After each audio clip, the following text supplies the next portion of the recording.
Prabowo Subianto memiliki peran signifikan selama bertugas di Timor Timur, sekarang Timor Leste, sebagai bagian dari Operasi Seroja, yang merupakan operasi militer Indonesia untuk mengintegrasikan Timor Timur ke dalam wilayah Indonesia, pada tahun 1975.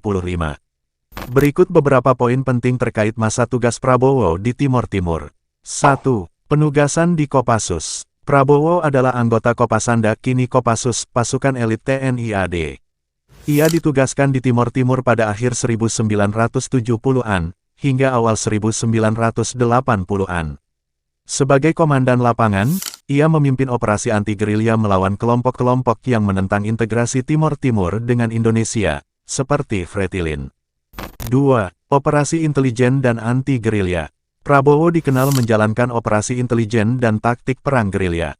Salah satu keberhasilan operasinya adalah menangkap Komandan Fretilin, Niccolo Lobato, pada tahun 1978, yang kemudian tewas dalam pertempuran.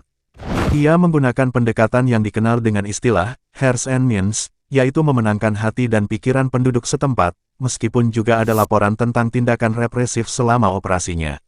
3. Pengembangan pasukan. Di Timor Timur, Prabowo menjadi salah satu tokoh yang dikenal inovatif dalam pembentukan Tim Nanggala, sebuah unit kecil yang terdiri dari prajurit terlatih untuk operasi khusus di wilayah terpencil.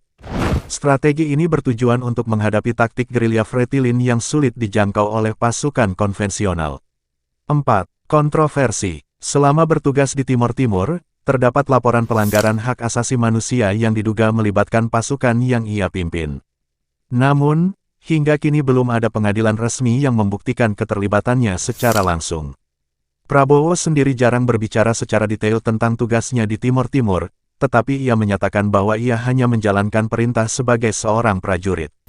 5. Pengaruh dalam karir. Pengalamannya di Timor Timur menjadi salah satu faktor yang membuat Prabowo dipromosikan ke posisi strategis di TNI. Namun, tugasnya di wilayah ini juga menjadi salah satu isu yang kerap disorot oleh pengamat internasional dan aktivis hak asasi manusia.